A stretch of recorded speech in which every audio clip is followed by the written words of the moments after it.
Lent starts tomorrow with Ash Wednesday, but COVID-19 is creating some changes this year. The faithful will still be able to receive ashes, but it may look a little different. Correspondent Mark Irons reports. Mark?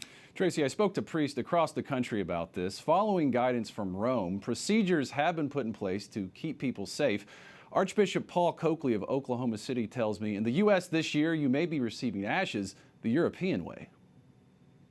We will use the method of sprinkling ashes on the head of the person that comes forward. Archbishop Paul Coakley of Oklahoma City says his archdiocese is following guidance from the Vatican this year on Ash Wednesday. In the United States, of course, our custom has been to mark with the sign of the cross. But in Italy, I know, in Rome, the Vatican, it's a sprinkling of ashes on the head. Along with sprinkling, some churches may use an instrument to administer ashes. Father Stephen Polis in the Archdiocese of Detroit says there is historical precedent within the church. An instrument can be used. There are times in the church's history, especially around the plague, the Great Plague in Europe, when an instrument was used to confer the sacrament.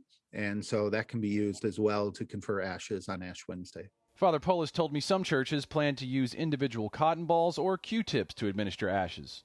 We just returned to our churches. And following COVID restrictions in California, Father Patrick Mulhakey in the Diocese of San Diego says parishioners are happy to have indoor worship again, and they are grateful to receive ashes. We'll use individual Q-tips and apply the ashes to the forehead, and then discard the Q-tip, and then use a fresh new one for the next person. Though the method of Ash Wednesday may look different, the message remains the same.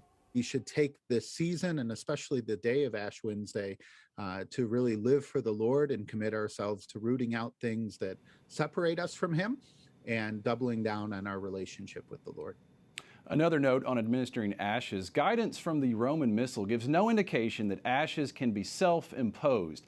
Ashes are administered by a priest, and of course we're seeing safe ways for priests to impose those ashes in their churches across the country. In the studio, Mark Irons, EWTN News Nightly.